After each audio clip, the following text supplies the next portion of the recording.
All right, good afternoon, everyone. The May 13th, 2026 meeting of the Housing, Arts, and Civil Rights Committee will come to order. It is 2:02 p.m. I'm Deanne Foster, Chair of the Housing, Arts, and Civil Rights Committee. Will the committee clerk please call the roll? Council President Hollingsworth. I'm here. Sorry. Councilmember Juarez. Here. Councilmember Rink. Present. Vice Chair Lynn. Present. And Chair Foster. Thank you, Clerk. Clerk, will you please call Vice Chair Lynn one more time? Yes, Vice Chair Lynn. Present. Right, there are 5 members present. Thank you so much. All right, if there is no objection, the agenda will be adopted. Hearing no objection, the agenda is adopted. We will now open the hybrid public comment period. Public comments should relate to items on today's agenda or within the purview of this committee. Clerk, how many speakers are signed up today?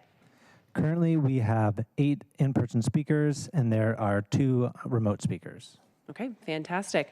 So with that number of speakers, each speaker will have 2 minutes. We will start with in-person speakers first. Clerk, can you please read the public comment instructions? The public comment period is up to 60 minutes. Speakers will be called in the order in which they are registered. We'll begin with in-person speakers and then move to remote speakers. Speakers will hear a chime when 10 seconds are left of their time. Speakers' mics will be muted if they do not end their comments within the allotted time to allow us to call on the next speaker. The public comment period is now open. We will begin with the first speaker on the list.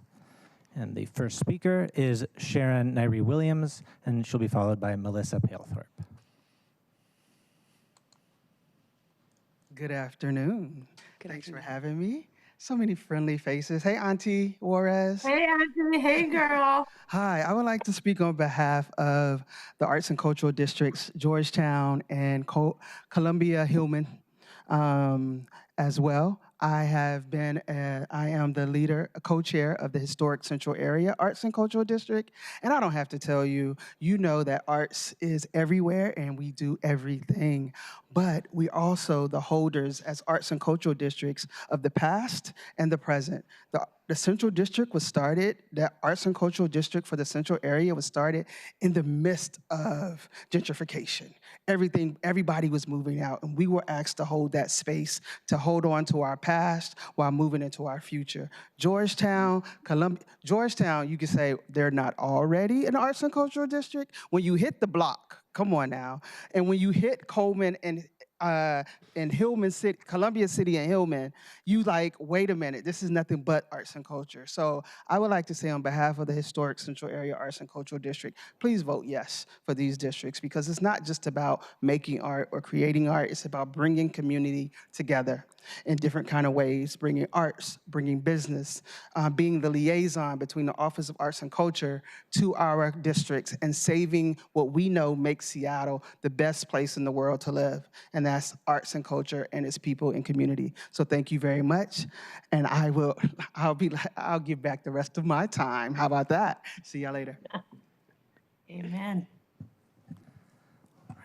All right, Melissa Palethorpe is our next speaker, followed by Kira Jane Hobson. Good afternoon. My name is Melissa Palethorpe, and I'm here representing Watershed Community Development. We're a project to establish more than 600 units of housing in the Georgetown neighborhood over the next 10 years. So here to speak firmly in support of the Arts District. It will help us do our work. We need to focus on creating housing in a district where there are about 2,900 units of housing for a workforce of 29,000. So we're very much an arts-forward organization seeking to create housing that artists can afford, as well as the workers who are already in Georgetown. So establishing this district will help us accomplish our work, and hope you'll, of course, support it. Thank you. All right, our next speaker is Kira Jane Hobson, followed by Virginia Wright.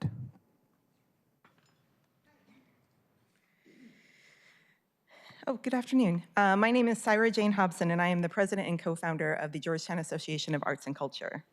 I am a surrealist stone carver myself, and I run a stone carving studio out of Georgetown's Equinox Studios, and my work is in galleries across Seattle and homes across the Pacific Northwest. I found my creative home in Georgetown 15 years ago as part of a collective blacksmith group.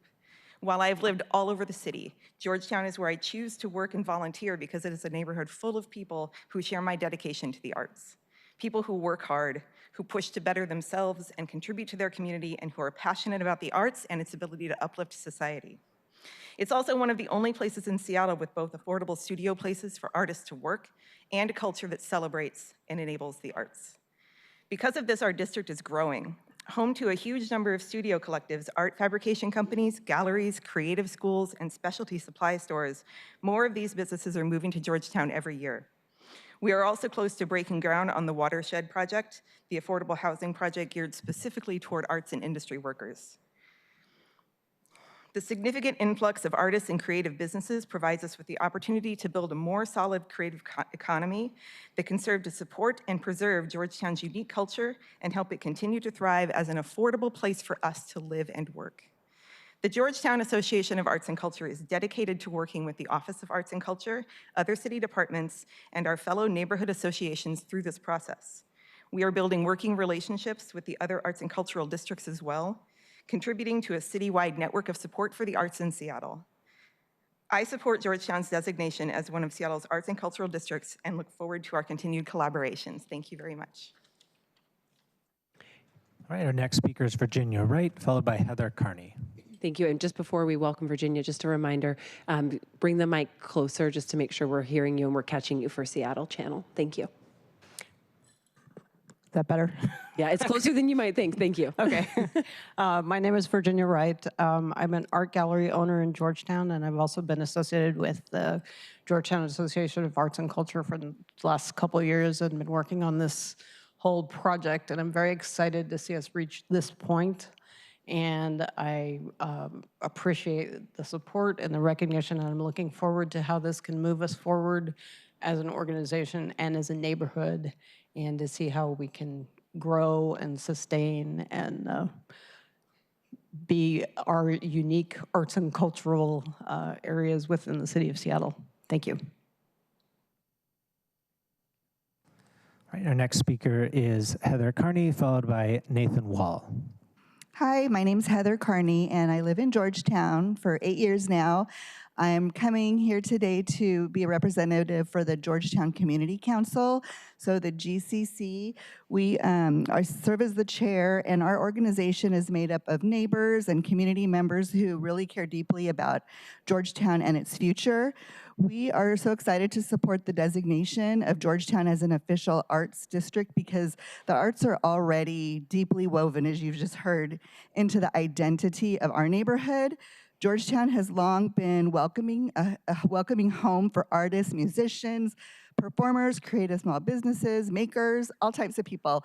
And creativity is not something that's added to Georgetown, it's something that already exists here every day in our streets, businesses, murals, community spaces. I could just go on. So what makes Georgetown special is the authenticity that you feel there. It's a place where different artistic disciplines coexist alongside industrial business, historic spaces, and a strong sense of community. The art really helps create connection, brings people together, and contributes to the unique character that both residents and visitors value. We believe this designation would provide important recognition for the creative culture that has existed in Georgetown for decades. It also creates opportunities for future partnerships, cultural investment, tourism, economic support, and preservation of the neighborhood's creative spirit as Seattle continues to grow and change. On behalf of the Georgetown Community Council, we respectfully encourage the Housing, Arts, and Civil Rights Committee to support this proposal and officially designate Georgetown as an arts district. Thank you. All right, our next speaker is Nathan Wall, followed by Tiffany McCoy. All right, my name is Nathan Wall. I am a PCO in the 37th district now. It's the best LD in the state. I think Dion and Eddie, and I think Joy would probably agree with me on that too. Okay, so in my neighborhood, it's really dangerous for kids. A lot of kids end up riding on electric scooters because there's nothing to do. And I don't need to tell you that that's really dangerous. We actually had a 10-year-old die in my neighborhood, and that's really difficult to even really think about. So I think something like this, I don't want to say that it would have prevented this, but we need more things to do in the South End. And I would point out that from New Holly, both of these cultural centers would be walkable. Like I can walk to Georgetown and I can walk to Hillman City from my house. So just in general, the South End needs more investment. We need to, all across the South End, and I think we would agree on that. Sorry, I'm not really talking into the mic very well. And something else that I think is in the purview of this committee, I think we need to remember that an important civil right is the right to engage in protected speech at government meetings. That speech can be critical and that speech can be targeted, but as long as it does not violate the bounds of what constitutes free speech, harassment, threats of violence, it should be protected. If we're banning, if we're going to be talking about people being disrespectful and making personal attacks, we wouldn't be allowing David Haynes to speak, and he is allowed to speak, unfortunately. I feel that Mr. Howard Gale was discriminated against because of his views yesterday by Councilmember Strauss, and I would like to see more consistency from Councilmember Strauss for the council members that he stands up for. Again, free speech is protected speech, even if you don't like it. Thank you. All right, next speaker is Tiffany McCoy, followed by Jeff Paul. Good afternoon, council members. My name is Tiffany McCoy. I'm the interim CEO for the social housing developer. I'm here to speak in favor of the charter changes coming forward before you. Just want to say that there's still tremendous support in the city of Seattle for permanently affordable, publicly owned social housing.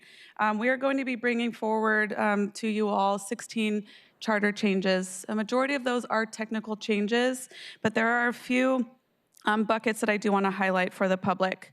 There are 4 I'm going to go into for the biggest changes. One is we never intended for us to not be able to put up our buildings as collateral for debt financing, but apparently that is what is in the charter, so we want to clarify that so that we can put those buildings up to accelerate the production of social housing. Bucket 2, I would say, is that given community input since I have been the interim CEO, is we want to have the ability for a privately owned commercial condo space for community-based organizations on the bottom floor. We are still looking to bake in some safeguards on that, such as a right of first refusal. Should that private commercial owner in the future, we would be able to, as a social housing developer, buy that.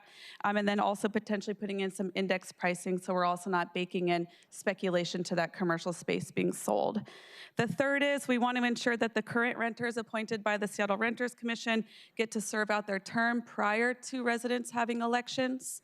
And then the fourth, I would say, is we want some time to create a strong container for resident governance before we launch our resident constituency and our resident governance councils. So we want to pass some bylaws for them prior to those taking effect. I want to thank you to Sage Lawrence and Councilmember Foster's office and Jennifer Lebrecq from Council Central staff for your partnership these past few months while we navigated evolving charter changes and discussions. And then thank you, Councilmember Foster, for your partnership and for opening up space in the committee for these really needed changes. And thank you all. Let me know if you have any questions. All right, our next speaker is Jeff Paul, followed by our first online speaker, Deborah Braz. Good afternoon, Council. My name is Jeff Paul. I am the Interim Co-Executive Director of House Our Neighbors, here to speak about the charter changes to the social housing developer. As you all know, House Our Neighbors is the organization that ran 2 initiatives to create and fund the social housing developer. We're the organization that wrote the charter that we're talking about today, so we care about it a lot. It's where we baked in all of our values and our vision for what social housing means here in Seattle. So we take the process of opening it up and making changes to it very seriously, which is why we've been really excited to work so closely with your office, Councilmember Foster, and so closely with the social housing developer to come up with a set of charter changes that will really support our vision and make sure that we can actually deliver social housing to the people of Seattle quickly and get this done well, so we can show people that social housing is this incredible tool that Seattle now has at its disposal to address our housing affordability crisis. So I just appreciate all of your time today. I'm very excited. House Our Neighbors fully supports these, and we look forward to getting this done. Thank you all so much. All right, we will now move on to our first remote speaker, who is Deborah Braz. Please press *6 when you hear the prompt that you have been muted. Unmuted, I should say.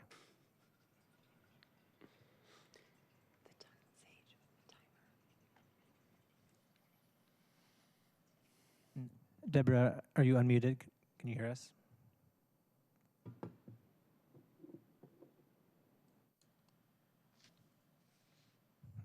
Not hearing you. We'll jump to the next speaker and then come back to you. Next speaker is David Haynes. You're now unmuted and press *6. Hi, David Haynes. We're not supposed to use tax dollars to pay politically connected housing speculators looking to dump their dilapidated, inflated real estate onto the social housing developer. The social housing developer is supposed to be developing new homes, not changing all these rules and laws to guarantee certain privileges of acquisitioning rundown real estate. Does the social housing developer actually think that somebody making a six-figure salary wants to pay 30% of their rent to cover everybody else living next to transit-oriented housing that's been purchased by the housing developer because they're not qualified to build anything? Do you really think they want to live there and then decide to turn in their car and use transit? You all are lying to yourself. You know, the social housing developer could be literally getting like 20 pieces of land off the fire chief's list of all those condemned buildings. You all could be developing like really fast if you really put forth the effort and had qualified developers. But instead, y'all want to change the laws, tame it with like guarantees for a certain BIPOC community on the commercial real estate floor, but yet we're not going to get any 21st century first world quality housing with the actual livable amenities that make life enjoyable inside the building. It's going to be like, oh, we've gotten all this housing that we've just purchased from some politically connected developer who's looking to flip their rundown real estate on everybody else so we can put six-figure salaries on the side of the road, listening to the bus and the train nonstop. I'm telling you, there's a whole bunch of land to be banked from all the buildings that have been like abandoned that is on the fire chief's list. Why can't Tiffany McCoy get to the fire chief and say, give me the list, we're going to confiscate these lands and start building some homes, some housing, you know? But instead, y'all are looking to change the rules on the original intent so that, no offense, but like Councilmember Foster can help her, like associates, affiliates, and supporters get this social housing money so that they can flip real estate and run down real estate. You are looking to line the pockets of politically connected, non-profit builders and owners of rundown buildings. It's an abomination. All right, our next speaker is Deborah Braz. You're unmuted and press *6 when you hear the prompt.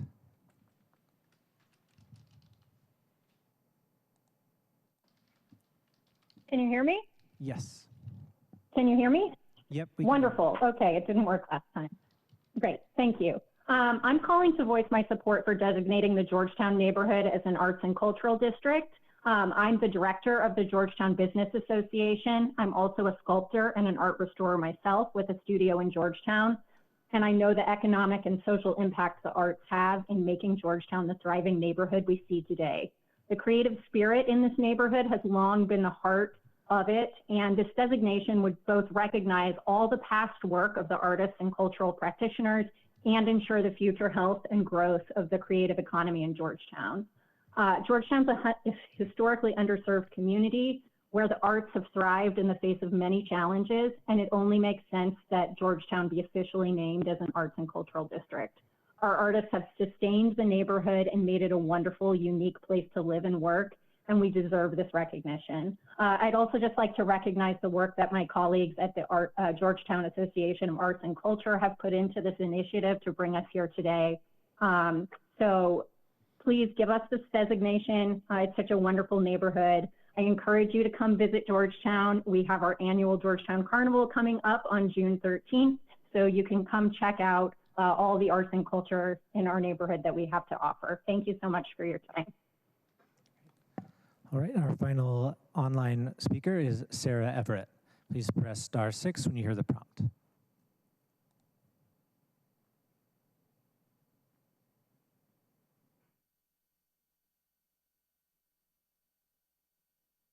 All right, I think we can hear Hello, can you hear me? Yep, you're good to go. Excellent.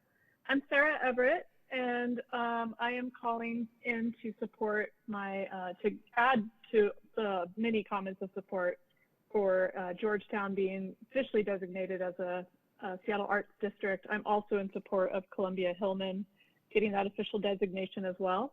I currently serve as the treasurer on the board for the Uptown Art District. I'm an artist and an art organizer myself.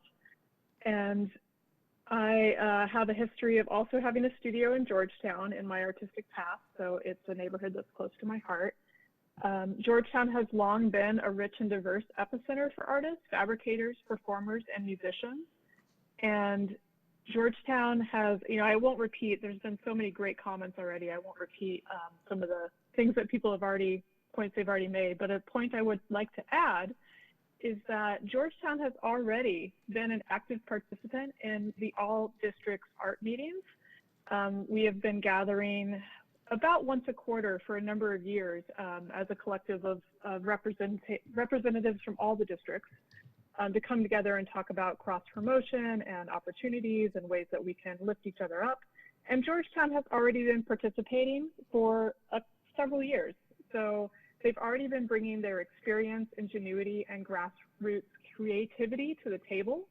And so I really strongly believe that acknowledging Georgetown as an official city arts district will only just enrich and expand the art district program, which will in turn further opportunities and access for the arts in Seattle at large. That's all. Thank you. All right, there are no additional registered speakers. Thank you. All right, thank you so much, Clerk, and thank you to our public commenters for joining us in chambers today or online.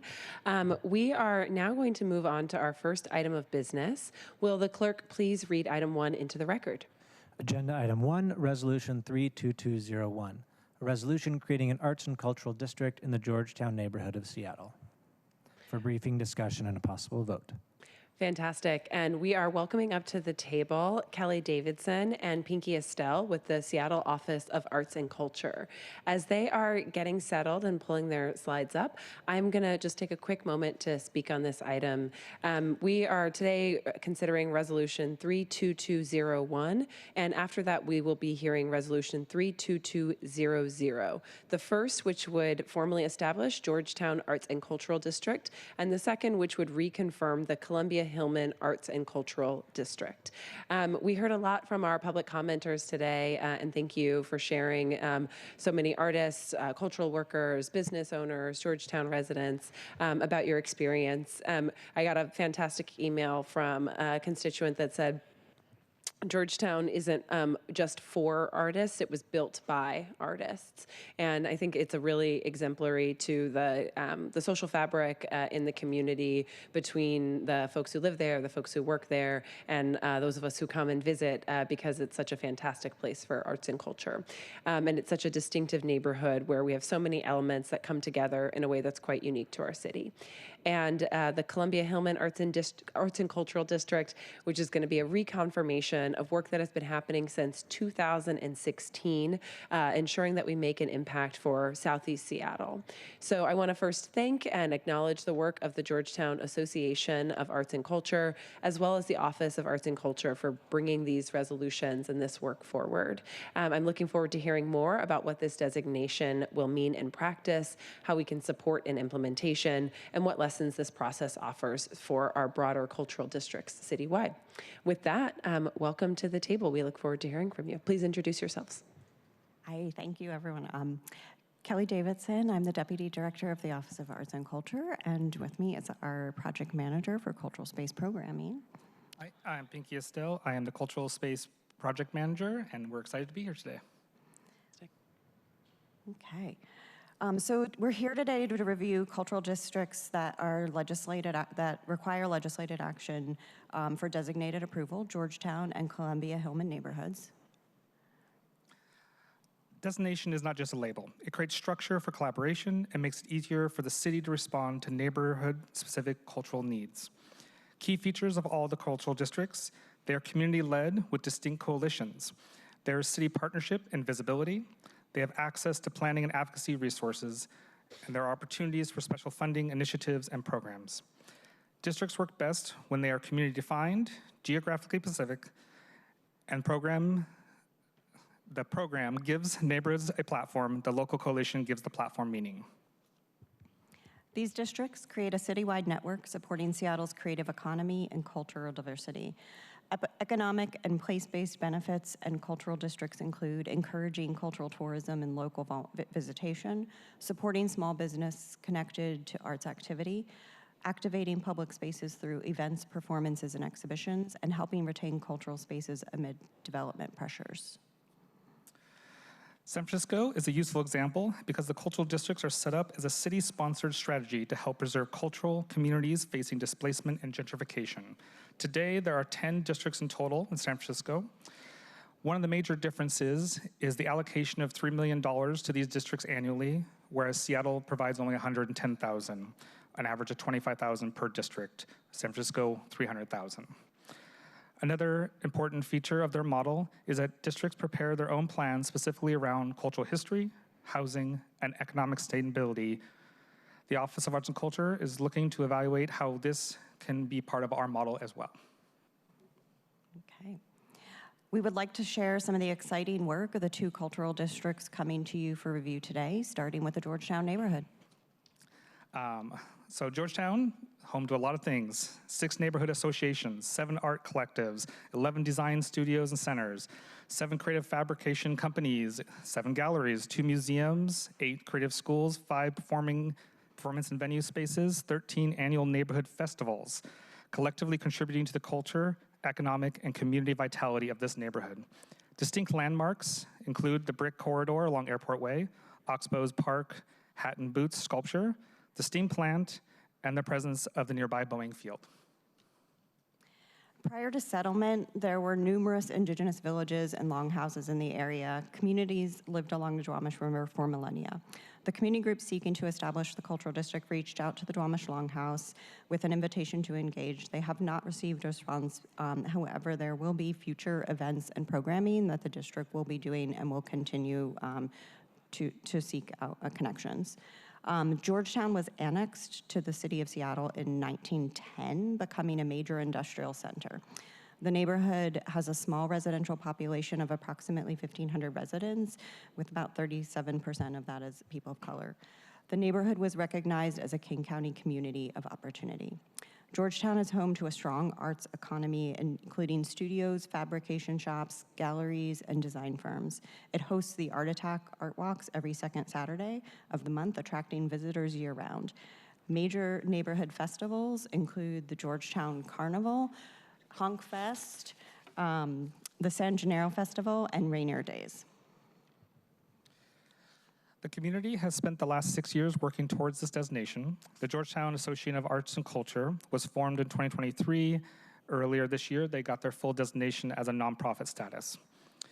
They serve as the neighborhood-wide coalition for creative entities, represent Georgetown at the city's Arts and Cultural District program. Their formation was guided by public meetings, stakeholder input, ensuring strategies reflect the community's priorities, strengthening Georgetown's creative network. They are governed by a board of directors comprised of artists, gallerists, curators, event producers, residents, creative business owners who meet monthly, lead committees, and participate in community events. According to the 2025 budget report issued from Arts Fund, the creative sector within the zip codes encompassing Georgetown generated more than $6 million in earned revenue and received just over $13 million in contributed revenue, underscoring the substantial economic and community impacts of arts and cultural activity in the district. Affordable housing units planned for the area are being driven by the neighborhood creative sector. The up-and-coming development has ownership of 18 properties along 4th Avenue with plans to develop into affordable housing, storefronts, and community space. While seeking process details for previously legislated districts, we discovered the Columbia Hillman legislative documents for review. However, were not confirmed for the legislation, was never formally approved through this process. The group has been operating as a cultural district successfully and receiving resources as a formalized district, and we are now seeking to finalize that legislation. Since 2018, the district has been actively committed to programming and advocacy for the neighborhood. There is work towards acquisition of buildings, having secured one and looking to secure another soon in the same neighborhood. The process is turning the block of Rainier Ave between Orca Street and Finley into a creative hub for the acquisition of these buildings. They are currently in that same area working on alleyway activation.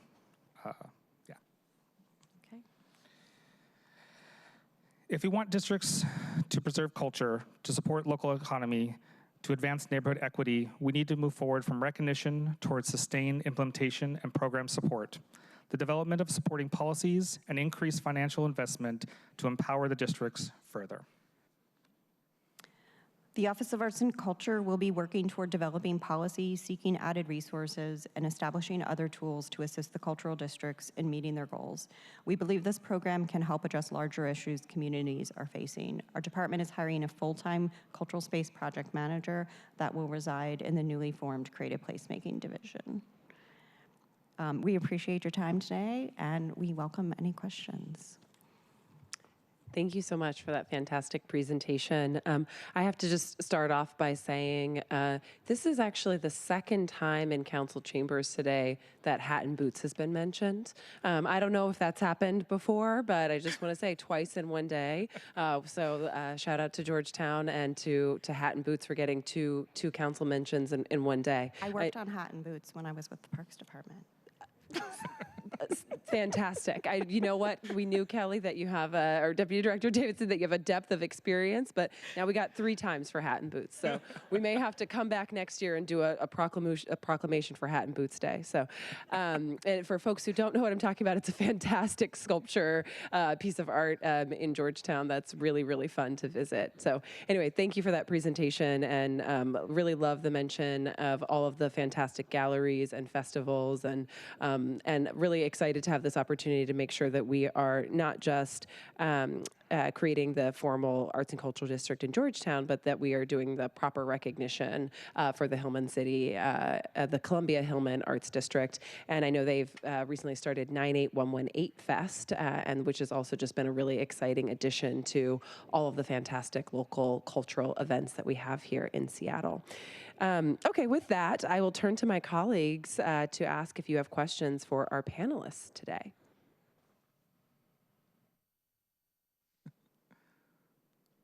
All right.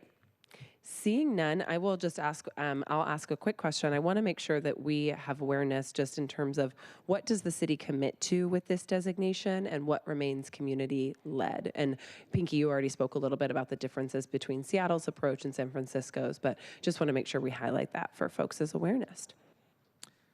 Yeah, so right now, in hopes to grow more support, we do provide, as I said, funding.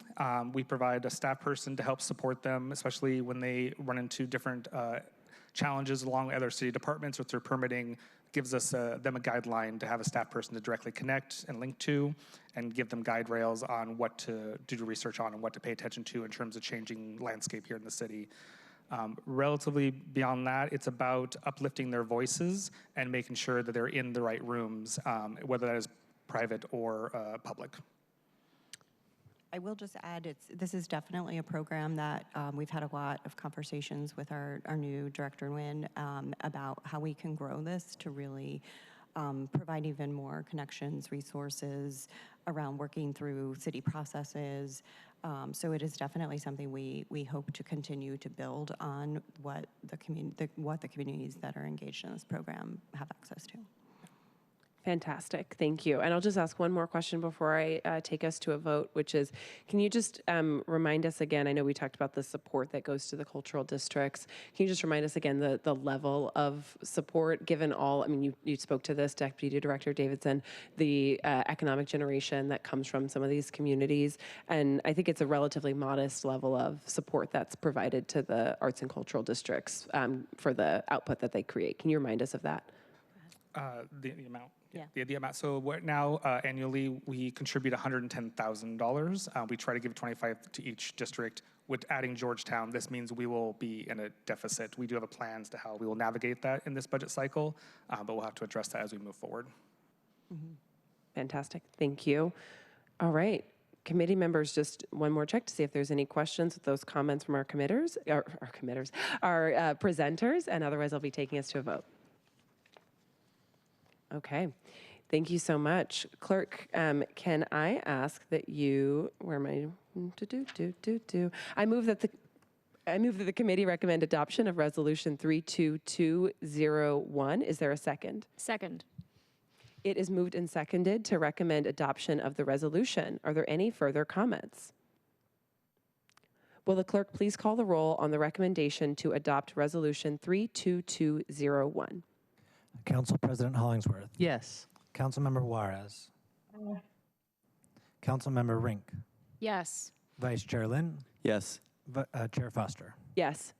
Chair, there are 5 votes in favor and none opposed. The motion carries, and the committee recommendation that the resolution will be adopted will be sent to the May 19th, 2026 Seattle City Council meeting. We'll move on to our next item of business, which is the vote on the resolution creating an arts and cultural district in Columbia City. Will the clerk please read item 2 into the record? Agenda item 2, Resolution 32200, a resolution creating an arts and cultural district in the Columbia Hillman City neighborhood of Seattle, for briefing, discussion, and possible vote. Thank you. Do committee members have any questions regarding the Columbia Hillman City Cultural District? Seeing none, I move that the committee recommend adoption of Resolution 32200. Is there a second? Second. It is moved and seconded to recommend adoption of the resolution. Are there any further comments? Will the clerk please call the roll on the recommendation to adopt Resolution 32200? Council President Hollingsworth. Yes. Councilmember Juarez. Aye. Councilmember Rink. Yes. Vice Chair Lynn. Yes. Chair Foster. Yes. Chair, there are 5 votes in favor and none opposed. All right, the motion carries, and the committee recommendation that the resolution be adopted will be sent to the May 19th, 2026 Seattle City Council meeting. Thank you so much for joining us today. Thank you all for having us. Okay, with that, we will now move on to agenda item 3. Will the clerk please read item 3 into the record? Agenda item 3, social housing developer charter change, for briefing and discussion. Fantastic. So we are, for this conversation, as we move on to discussion of the Seattle social housing developer charter change, we are going to be joined by Jen Lebrecht from Council Central staff, who is joining us virtually.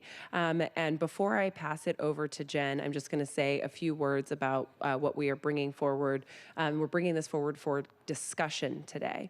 So I'm really excited to be discussing these changes to the charter of the social housing developer, as they are working quickly to deliver on the promise of permanently affordable housing and planning to make acquisitions. And as we've already heard from some of our public commenters earlier today, these are changes that my office has been working closely with the developer on to ensure that they have all the tools necessary at their disposal to bring forth the vision of social housing. The need for this update in the charter was first identified by the previous CEO and was reinforced as a necessary change by interim CEO Tiffany McCoy and her team. After identifying the need for this update and engaging closely with potential leaders, the Seattle social housing developer identified several changes to the charter that are necessary to successfully align with the values and goals that voters approved when they overwhelmingly voted in support of Initiative I-135. As we have this discussion today, we'll talk a little bit about the process regarding approving these changes. We will be voting on in the future, my office will be bringing forward a resolution to affirm the changes that the CEO of the social housing developer has already brought to the social housing developer board. So a bit of a different process for my colleagues. So you'll be hearing from Jen on there. I want to make sure that we understand that. So Jen is going to talk us through that process, and we just want to make sure that folks understand both the changes that we are talking about as well as the process that we will be moving forward. So with that, I'm really excited. I believe that what we're talking about are just smart technical changes for the developer. I will be handing it over to Jen. Thank you. Hi, I'm Jennifer Lebrecht. I am, my video seems a little funky, so I think I'm going to turn that off. Okay.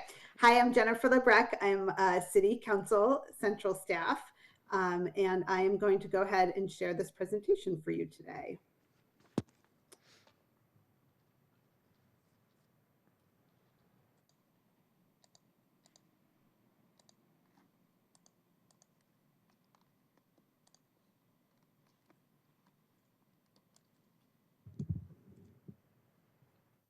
Okay. Can everyone see that? We can see. Thank you, Jen. Great. All right. So today's presentation is on proposed changes to the Seattle Social Housing Developer Charter. Chair Foster just alluded to this, but the proposed changes and the accompanying resolution are on the agenda as an information item. They haven't been introduced yet, and that is because we are waiting for the Social Housing Developer Board to approve one final technical tweak to the charter before we go forward and introduce it. And I'll talk more about why that is and why that's important later on in this presentation. Just a little bit of background. Initiative measure number 135, otherwise known as I-135, was passed by voters in February of 2023, and it created the Seattle Social Housing Developer, whose mission is to develop, acquire, and operate social housing in the city of Seattle. I-135 included a charter for the Seattle Social Housing Developer, which was essentially Exhibit A to I-135. Under that charter, while the Social Housing Developer Board can recommend changes to the charter, City Council approval is needed to make any final revisions to the charter. The Social Housing Developer Board did vote last week to recommend all the proposed changes to the charter that you see, and essentially the charter that was attached to this agenda as an information item. There's one small exception. We need to make one more small tweak to the definition section, really a technical change, and the Social Housing Developer Board will be voting next week to make that technical change. So the version that is attached to the agenda essentially assumes that the board will make that technical change next week and already reflects it. I am now going to talk through the proposed changes to the charter and their purpose. I think just taking a step back, overall, the purpose of the changes are to help the social housing developer be able to accomplish its mission of acquiring, developing, and operating social housing in the city of Seattle, and especially in some cases, just to facilitate them being able to do real estate transactions.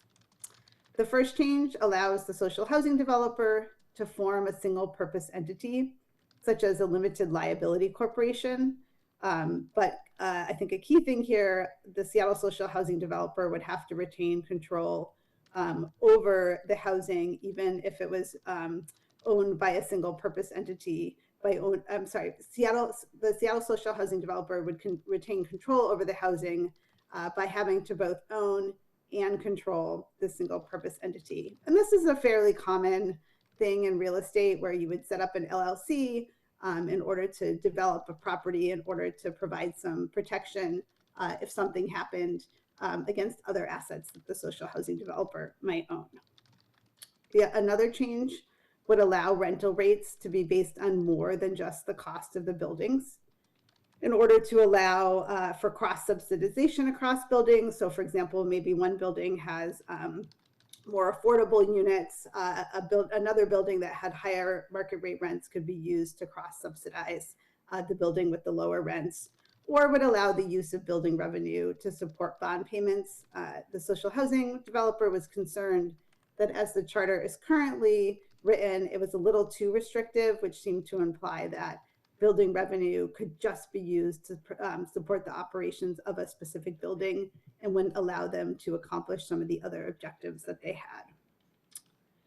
The changes facilitate the Seattle Social Housing Developer being able to use properties as collateral for debt. This is a key change.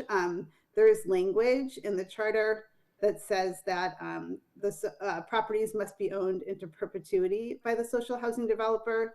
And banks found that language problematic because essentially it meant that they couldn't foreclose on a property should the debt not, should the social housing developer go into foreclosure. So this essentially allows the social housing developer to use a property as collateral and eases a concern of banks that was preventing them from being able to take on debt.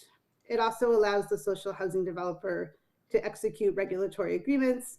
One example for that, for example, might be the mandatory housing affordability performance agreement, if that's a path that they wanted to go down. Another key change, and I think this was alluded to during public comment, is that essentially the charter changes allow the social housing developer to condoize a property, so to form a condo and to sell, that would have a residential portion of the condo, which they would continue to own. They have to own and control any residential or housing portion of a building, but they would be able to sell the commercial portion. And this would allow them, for example, to partner with a community or organization who might be interested in, who might own land, for example, and be interested in working with the social housing developer to develop the property, but would want to own the commercial portion for their own community uses. Also alluded to during public comment, there are some protections around that commercial portion. So the social housing developer would have a right of first refusal for the commercial portion of the building would it were it to be sold, and there would be a limit to the essentially to the resale price of the that the commercial condominium owner could make off any sale, whether it went to the social housing developer or they said they weren't interested and it went to a private party. There would just be a limit on the profit that could be made. Continuing on, currently 7 out of the 13 board positions are appointed by the Renters Commission. Under the charter, as the social housing developer begins to own and operate buildings, they will have what is called the constituency, which is comprised of residents living within the social housing developments. And eventually, under the charter, it is the constituency who will appoint 7 board members, and those will replace essentially the board members that are currently appointed by the Renters Commission. Previously, the charter had been very silent about what that process would look like, and if the board members appointed by the Renters Commission would finish out their terms. So this just adds some clarity to the process, including stating that there does have to be constituency rules and regulations in place before essentially board members would be appointed by the constituency. It also eliminates the requirement that the constituency select an independent auditor. I just want to know, this is kind of a technical change. It's there because the social housing developer has to be audited by the state auditor, so there's really no choice in selection of an independent auditor. And I also just want to note that the social housing developer is still required to provide audited financial statements to the city clerk annually. It adds a new section related to definitions, and then there are just some other miscellaneous changes for purpose of clarity. I want to take a moment to talk about timeline and also why this particular piece of legislation is a little unique in terms of amendments. I'll talk about timeline first. We're here today. June 2nd, the resolution and attached charter will be on the IRC, the Introduction and Referral Committee calendar. Sorry, that's a typo. June 10th, there will be another discussion and potential vote at committee, and then June 16th is the first available date at council. This is where I just want to talk about sort of the unique position we're in. After the board votes next week, the social housing developer votes next week on that one technical change. Essentially, the changes that are attached to this resolution that are in the proposed charter will match exactly what the board has recommended. And because there's a match there, essentially because council is adopting exactly the changes that the board recommended, we can do this through a resolution, which is currently, which is how it's being done. If council wanted to make further changes via amendments, they said, well, we want to do more than just the board wanted to do. We want to make other changes to the charter. An ordinance would actually be necessary instead. So that would essentially require a different and new piece of legislation. I am going to stop there and see if there are any questions. Thank you so much. Madam Chair, Yep, you're recognized. Go ahead, Councilmember Juarez. I apologize for not getting my little hand up quick enough. I just had a quick little clarification on the summary and fiscal note, Jennifer, just so I'm clear, because I want to make sure it's not me, because, elder status here. In the beginning, you had the resolution would amend the Seattle Social Housing Developer Charter. All proposed charter changes were recommended by the Seattle Social Housing Developer Board at their May 5th and May 21st, 2026 meeting. I'm guessing that's not correct on the 21st because it hasn't happened yet. Thank you for calling that out. That's on May 21st, they will be making, the Social Housing Developer Board will be making a technical tweak in order to align the proposed changes that are attached to the resolution to what they recommended, but you are correct, that hasn't happened yet. We are not anticipating any uses or any issues, and I am working closely with the social housing developer on coordinating that, but you are correct that that has not occurred yet.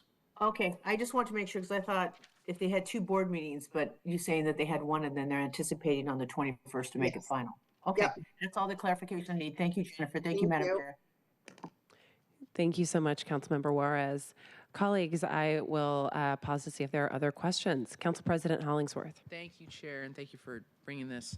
Just a quick question, Jennifer. Sorry. Now, I spend all my time telling people to speak into the mic, and the fact that you had to remind me is very embarrassing. Can you go to page 4, please, Jennifer? Just wanted to get the timeline down. So just to reiterate, when would amendments be due? Or there's no amendments? There's no amendments. Okay. As a resolution, council can only adopt exactly what the board recommended. So it can be a yes or no? Yes, exactly. Okay. So up or down vote, and that is, okay. Good to know. Thank you. That was my only question. So there's no changes that can be made? If a council member wanted to make changes above and beyond what the board recommended, they would have to introduce a new piece of legislation, and it would have to be an ordinance rather than a resolution. So I want to be clear, council always has the authority and the ability to make changes above and beyond what the Social Housing Developer Board recommends, and they can do that at any time. They're not dependent on the board to initiate changes. But we just need a different vehicle if council does that, and the vehicle is an ordinance as compared to a resolution. Understood. Okay, that's good clarity. Thank you. Thank you, Chair. Yeah. Thank you so much, Council President. Colleagues, other questions from committee members for the board at this time regarding any of the proposed changes to the charter? Okay, and I will just quickly ask Jen, can you just elaborate for us about the technical changes that the board is going to be considering under the at their later meeting on the 21st? I just want to make sure colleagues here know what to expect and have a sense of, these are relatively minor tweaks.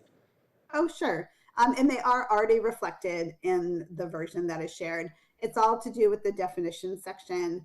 I think that what the board originally voted on, a couple of things. One, they're changing the definition of restorative justice, but what the board voted on accidentally referenced a part of the charter that doesn't exist. And so we're just making sure that that new definition of restorative justice ends up in the definition section, which is a part of the charter. And then there was just a little bit of clarity about, lack of clarity about, they restated a couple definitions, so they're different than what's in I-135, and we just added some clarity that the definitions are being restated for the purposes of the charter, but that we're not trying to amend I-135 in any way, and also adding some clarity about sort of which definitions take precedence in which situation. So truly technical.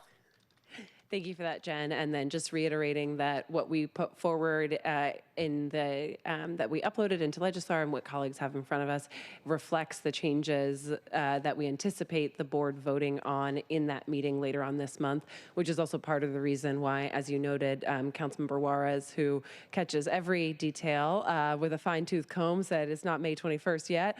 We wanted to go ahead and reflect the version that we anticipate the board voting on, so that colleagues, you had the opportunity in this briefing and discussion to be reading and engaging and asking questions around that version. So that's why that date change is there, and we wanted to make sure that was reflected clearly.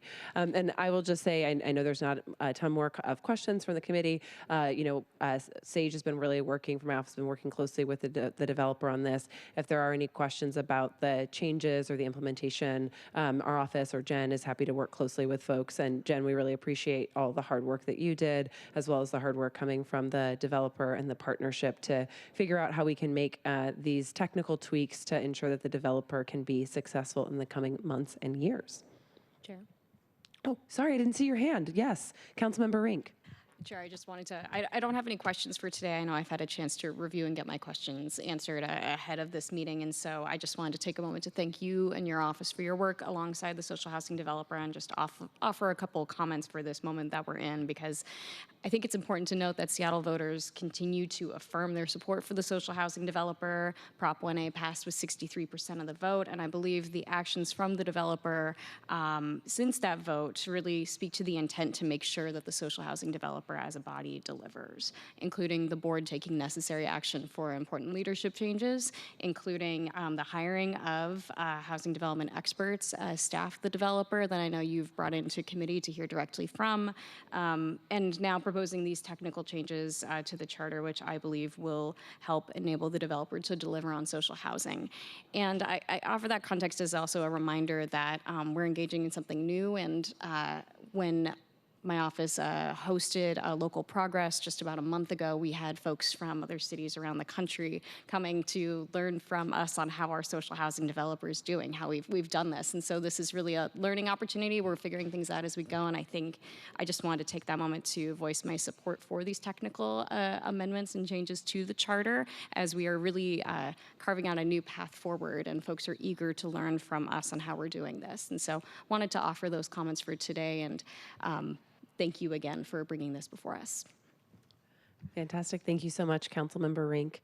I appreciate that. And seeing no further questions or comments from colleagues, thanks again, Jen, for your time and your leadership on this. Is there any further business to come before committee today? All right, seeing none, this concludes the May 13th, 2026 meeting of the Housing, Arts, and Civil Rights Committee. Our next scheduled meeting is on May 27th. Thank you for attending. It is 3 o'clock and we are adjourned. Thank you. Thank you, Madam Chair. Thank you.